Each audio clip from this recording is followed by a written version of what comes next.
This is Nick Long. I'm one of the designers and one of the project leads on a prototype of a game called The Plague with No Name.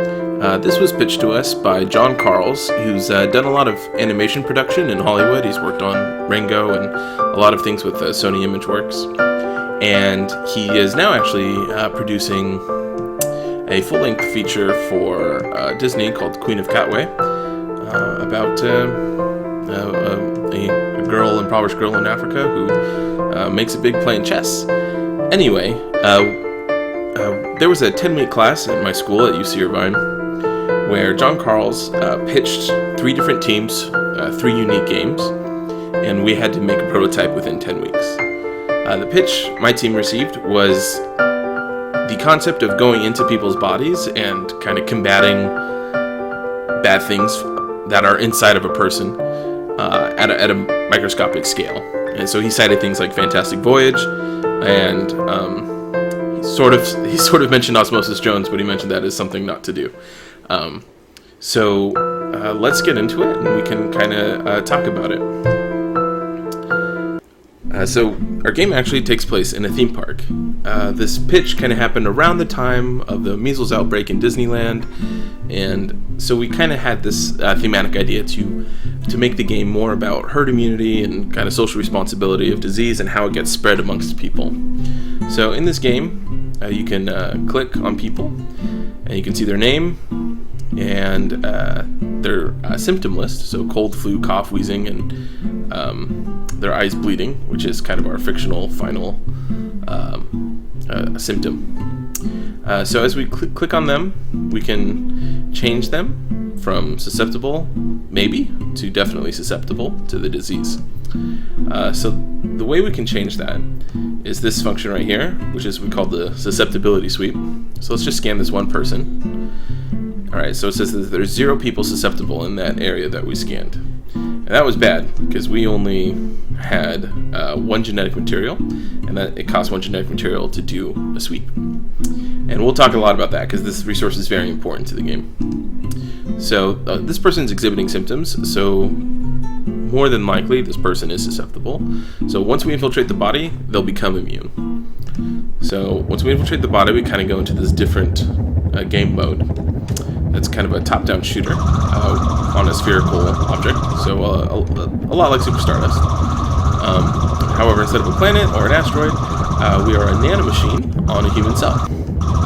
And these lizard men are supposed to represent viruses. This was a 10-week prototype done by students, so obviously the art isn't quite final, but we're still pretty proud of this prototype. So as I fight these lizard men and try not to die, some of them will drop genetic material. Here we go. So that genetic material is what I need to kind of do those disease sweeps in the theme park layer. Now as I pick it up, my nanomachine is slowed down, and if I take damage while I'm slowed down, then I lose the potential to grab that genetic material for good. Let's see. Alright, so now I gotta avoid it being hit. So we have several upgrades, so we can do a little speed boost like that, and then on a previous playthrough, we unlocked a spread shot, so we can do this. Alright, so he slows down, clear.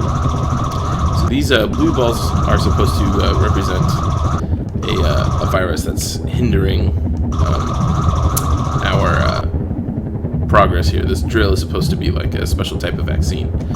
So those blue viruses are hindering our progress, and that's why when they appear, the countdown timer stops. Oh, look at all this good genetic material.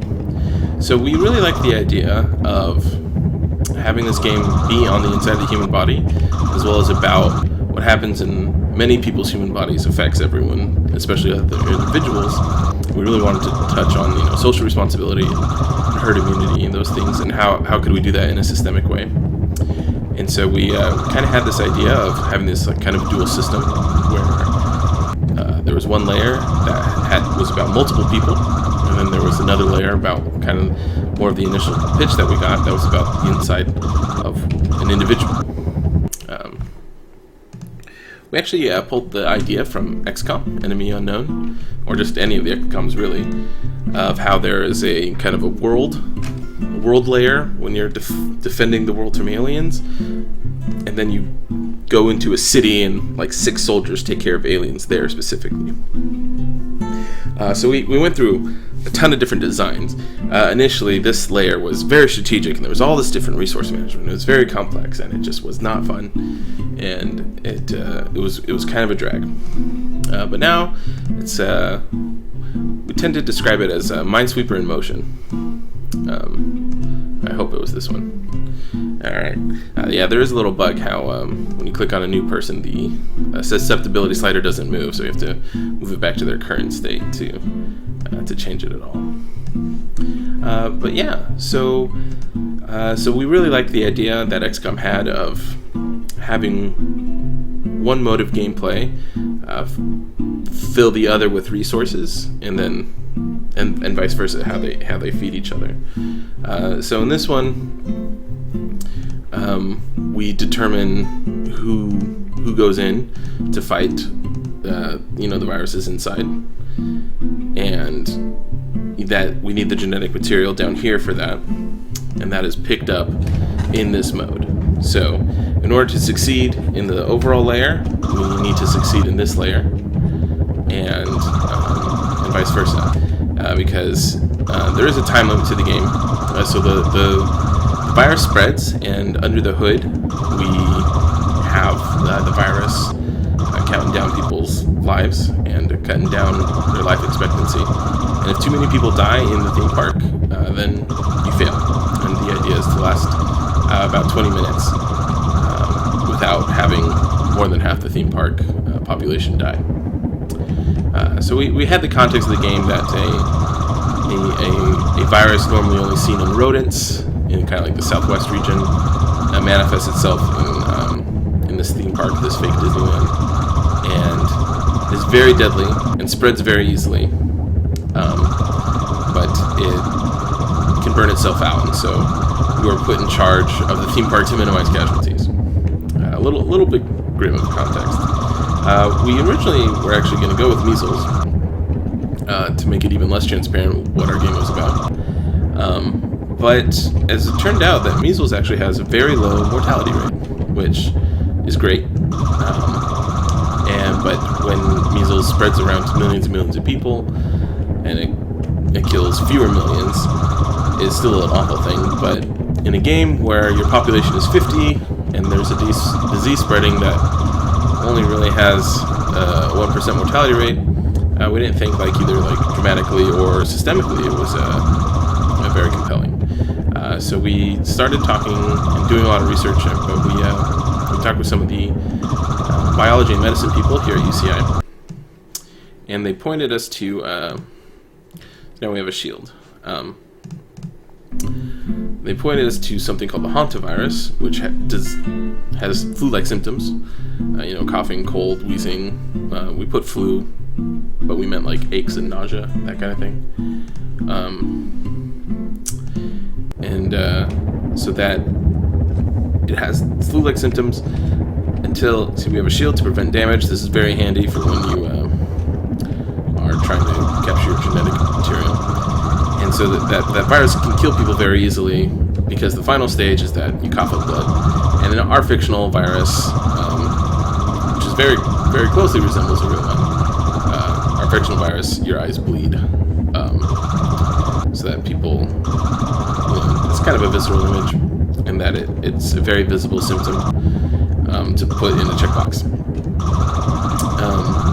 So the name of the game actually comes from the real virus called the Sin Nombre virus. There was once a small outbreak in the Four Corners area, and it was one of these hantaviruses that kills people very quickly. But yeah, so we really like the idea of the two layers feeding into each other, and I feel like we did a pretty good job starting with something. There's obviously a lot of improvements. For example, we have these gates that can quarantine people, but it kind of just keeps people in this area, and it I can't scan these two people. Well, I found that he's susceptible.